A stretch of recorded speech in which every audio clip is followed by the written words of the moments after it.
Welcome to the course on dynamics of machinery, unit number 4, balancing. So in the last presentations we have seen the contents which are highlighted here with the red color, and now we are talking about the balancing of the V engines. So V engines means nothing but engine like this, wherein the two cylinders and their connecting rods, if you observe, it will look like a V shape. Okay, and here you will find out that there is a V8 engine. It means these two cylinders are going to form one V, another two, the third two, and the fourth. So like this, pair of these cylinders, 4 pairs are used to make a V8 engine. Similarly, it is a V12 engine. So 12 different cylinders are there which are at an angle of V. Okay, so you will find out that these two connecting rods are mounted on the same crank, and all these cranks are mounted on the same shaft. So this is V12 engine. Similarly, this is a V9 engine. In this case, you will find out that these 3 cylinders are on the same crank. So 3, 3 and 3, like this, there are 9 cylinders on the same shaft. While it is a V16 engine. Okay, so now we will just see how we can get the balancing of V engine. Simplified, only 2 cylinder V engine is considered here. Okay, and the connecting rods of these 2 cylinders are connected to the common crank, that is OC here. Okay, so this is P cylinder and this is Q, this piston of this cylinder 2, and it is these 2 connecting rods are connected at point C, while this is the O point, which is nothing but the center of this particular crank. So the center line of this cylinder 2 and the center line of this cylinder 1, that is going to form an angle between them, and that is giving us the shape of V. Okay, so these 2 cylinders are in the same plane. Okay, and the same crank is there which is rotating in the same plane, and hence there is no primary or secondary couple on this particular engine. So only you have to see the primary and secondary unbalanced forces which are going to act on this. So let us consider that m is the mass of the reciprocating parts per cylinder in kg, r is the radius of the crank over here, this crank radius, l is the length of connecting rod, so this is the length of connecting rod L, and obliquity ratio is nothing but L by R. Theta is the crank angle measured from the vertical axis OY. So this is the crank angle measured, theta, from this axis OY. Okay, this is axis OX. And omega is the angular velocity of this crank, so it is rotating with omega clockwise. Okay, and 2 alpha is the V angle, that is the angle between the line of stroke of the 2 cylinders. So this side I am marking as alpha and this is alpha, so this is total is 2 alpha V angle.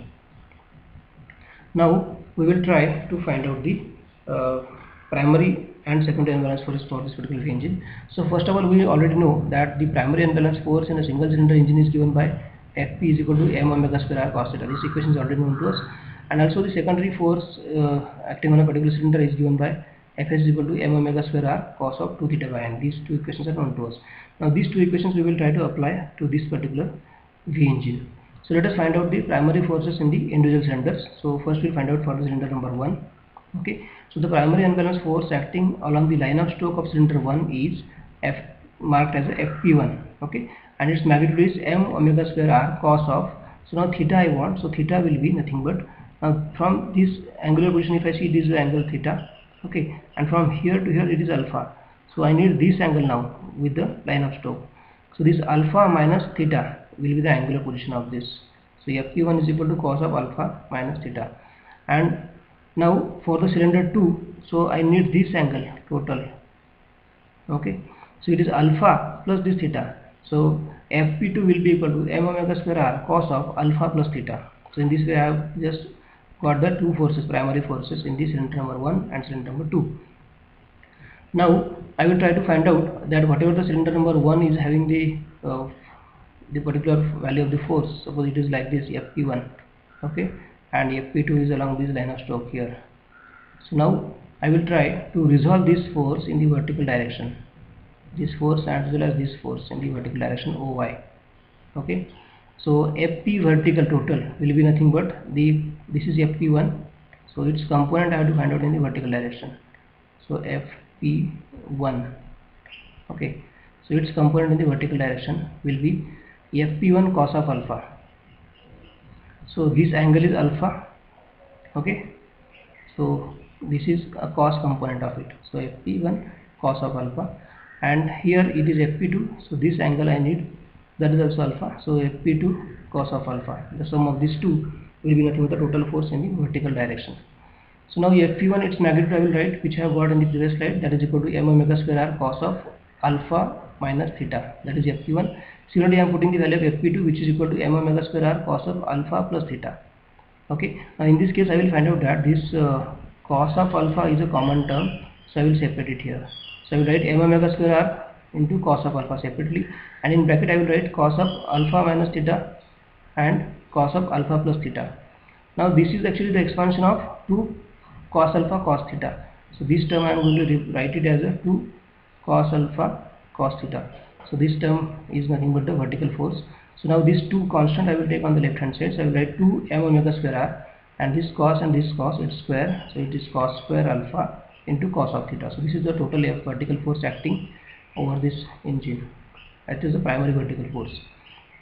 Now the total primary force along the horizontal line OX, along this line I have to find out the horizontal force. So component of this force I will consider on this side. So it will be Fp1 sine of alpha. So I am writing here Fp1 sine of alpha, and this force is towards left. So I have to take the subtraction of these ones. Only on any one side I can calculate. So if I consider this is higher than this, so this minus this. So therefore it is minus sine Fp2 sine of alpha. Again I am putting the value of Fp1, which is equal to m omega square r cos of alpha minus theta, and similarly here m omega square r cos of alpha plus theta for Fp2. Here also I will find out that this sine of alpha and this sine alpha, it is common. So I will separate this sine of alpha. So I will write m omega square r sine of alpha into in bracket cos of alpha minus theta minus cos of alpha plus theta. So this is actually the expansion of 2 sine of alpha sine of theta. So same term is here written. Only thing is that this bracket will be written as a 2 sine alpha sine theta. And now 2 I will take on this side as a constant. So 2 m omega square r. This is sine alpha. Sine alpha, it will be sine square alpha into sine of theta. So this is what is my horizontal force. Okay, primary force acting over this particular engine. Now I will find out the resultant of these two. So Fp final force will be equal to vertical force its square plus horizontal force its square in under root. So I will get the resultant force, that is equal to 2m omega square r into in under root sin square alpha into sin of theta bracket square plus cos square alpha into cos of theta bracket square. So this is nothing but the expression for the resultant primary force. Okay, now I have to find out the angle made by this particular resultant force with the vertical axis OY. So measured in the clockwise direction. In this direction, suppose if I measure that particular angular position of that particular force Fp1, whatever is there, this is or you can say Fp, which is resultant of this Fp1 and Fp2 on horizontal and vertical directions. So this position for this I have to find out. So I will have going to mark this as a beta P for primary force, which is given by tan inverse of Fph by Fpv. Okay, so tan inverse of horizontal force I will write here and vertical force. So 2 will get cancelled out, m omega square r, that is also getting cancelled out. So sin square alpha by cos square alpha becomes tan square alpha, and sin theta by cos theta becomes tan of theta. So this is nothing but angular position I can get, okay, of that particular primary force. Same procedure I will use for the secondary force. So I will first write the secondary force acting along the line of stroke for cylinder 1. So for the secondary force I will write first. So secondary force is what magnitude is cos of 2 theta actually there. So theta is nothing but alpha minus theta. Okay. So m omega square r cos of 2 into in bracket alpha minus theta divided by n. Similarly, the secondary force acting on the cylinder 2 will be m omega square r cos of 2 in bracket alpha plus theta divided by n. Now again these secondary forces I will resolve into vertical and horizontal components. So I will write fs1 cos of alpha and fs2 cos of alpha when I resolve it. Okay, and then finally I will be getting the vertical force acting, secondary vertical force acting in the axis OY vertically. So m omega square r cos of alpha by n into bracket cos of 2 alpha minus theta plus cos of 2 alpha plus theta. Okay, and this can be written as means 2 will be taken outside, 2 by n m omega square r cos of alpha into cos of 2 alpha into cos of 2 theta. In the same way, total secondary force along the line of OX, horizontal line, will be, so Fs in the horizontal direction will be Fs1 sin of alpha minus Fs2 sin of alpha. So m omega square r cos of 2 alpha minus theta by n, this is the value of Fs1. Similarly, this is the value of Fs2 that I am putting here, and again I am simplifying it. So I will get finally m omega square r sin of alpha by n into 2 sin of 2 alpha into sin of 2 theta, that is equal to 2 by n m omega square r sin of alpha into sin of 2 alpha into sin of 2 theta. So once I get the horizontal and vertical direction forces, I will get the resultant of these two. So Fs vertical and Fs horizontal, its square in under root, getting the resultant of it. So its resultant is 2 by n m omega square r into under root cos of alpha into cos of 2 alpha cos of 2 theta bracket square plus sin of alpha sin of 2 alpha into sin of 2 theta bracket square. And if I have to find out the angle made by this particular secondary force with respect to the x OY, in that case I will write the beta s, that is tan inverse of FSH by FSV. So if I put this value over here of FSH and if I put the value of FSV here, I will get that secondary force inclination, that is equal to tan inverse of tan alpha tan of 2 alpha into tan of theta.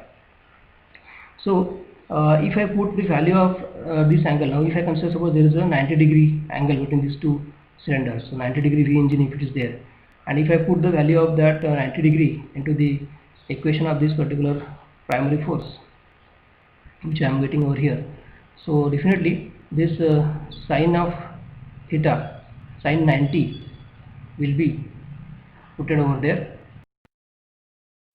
So sine 90 will be equal to 1. Okay, so accordingly whatever the values that you will get of this primary force, so you will see the variation of that particular primary force for 90-degree engine will be like this. It means if I consider this angular position of the crank, so for all the angular positions, okay, you will find out that for 90-degree engine it will be having the constant magnitude of the primary force. Well, if you see the secondary force, so secondary force will be in 0, means for angular position of theta equal to 0, this value of the secondary force will be 0, as you can see in this equation. This is a final secondary force. So if theta is 0, so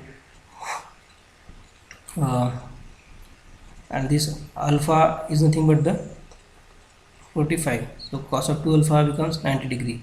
So accordingly if you put all these values, so you will find out that this angle you will get 0. Okay, it will be maximum at 45-degree, again it will be maximum at 135-degree, again it will be maximum at like this. So secondary force will be maximum at these 4 different angles in case of 90-degree V engine. While if it is 60-degree V engine, in that case you will find out that the primary force is going to vary this way. Okay, so it will be having maximum value at 0 primary force, and then it will be having maximum value at 180-degree, and like this it is going to vary.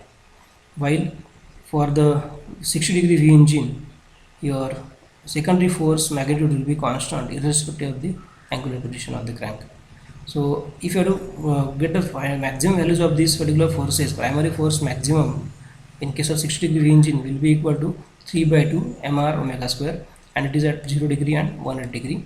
Okay, while it is for V engine, it is mr omega square and it is constant throughout. While secondary force will be maximum for 60-degree V engine, and its magnitude is root 3 by 2n mr omega square, and it is constant throughout. While the secondary force for 90-degree V engine is root 2 by n mr omega square, and it is maximum at 45, 135, 225 and 315-degree. That is what we have seen in this particular diagram. Okay, so with this we'll stop here, and we'll see some numericals on this V engines in the next class. So thank you very much.